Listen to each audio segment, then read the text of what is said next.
Bạn chấm điệp số nèទាំងអស់គ្នាចឹងនៅក្នុង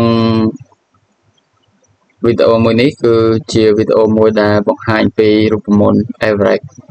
ឬក៏ហៅថារូបមន្តរកមធ្យមភាពចឹងនៅក្នុង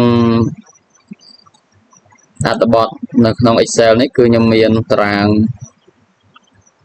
ចំណាត់ថ្នាក់មួយគឺមានច្រើនមានសិស្សរហូតដល់62នាក់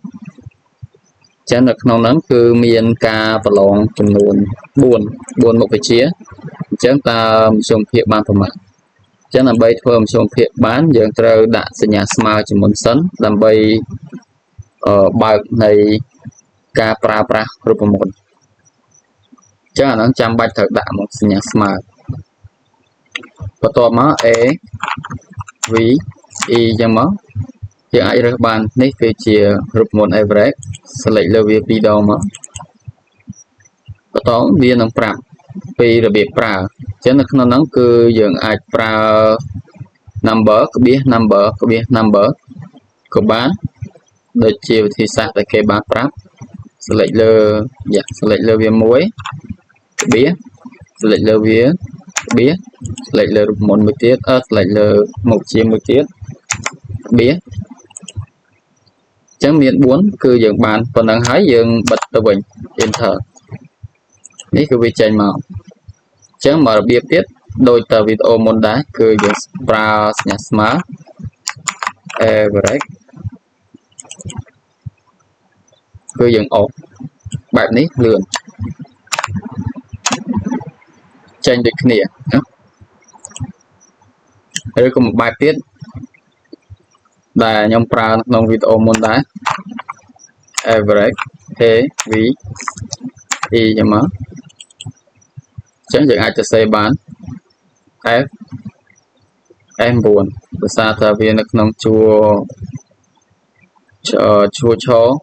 F ហើយនឹងជួរដេក9អញ្ចឹងយើងដាក់ F 9មក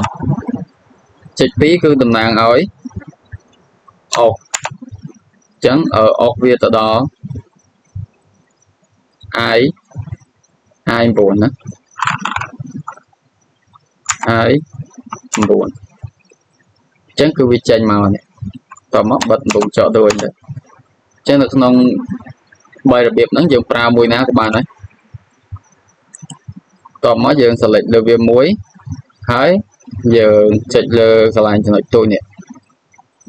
បន្ទាប់មក select លើវាជាប់មកយើងអុសវាអញ្ចឹងនៅក្នុងរូបមន្ត average នេះយើងអាចអុសបានអុសវាដល់ខាងក្រោមធ្វើបែបនេះអុសតិចចឹងមកបាទបន្ទាប់មកយើងប្រឡែងដៃមកវានឹងចេញលទ្ធផលឲ្យយើងហើយបន្ទាប់មកយើងអាចទៅបដូរ font ឬក៏តម្រឹមវាឲ្យវារត់មកកណ្ដាលចឹងបានអញ្ចឹងនៅក្នុងការប្រើប្រាស់រូបមន្ត Excel នៅក្នុងច្រឡំនៅក្នុងរូបមន្ត average គឺមានតែ3ជំហានហ្នឹងទេ3វិធីសាស្ត្រហ្នឹងសម្រាប់ឲ្យយើងប្រើប្រាស់អញ្ចឹងយើងជួបគ្នានៅវីដេអូក្រោយទៀតតាក់ទងជាមួយរូបមន្តផ្សេងទៀតបាយបាយ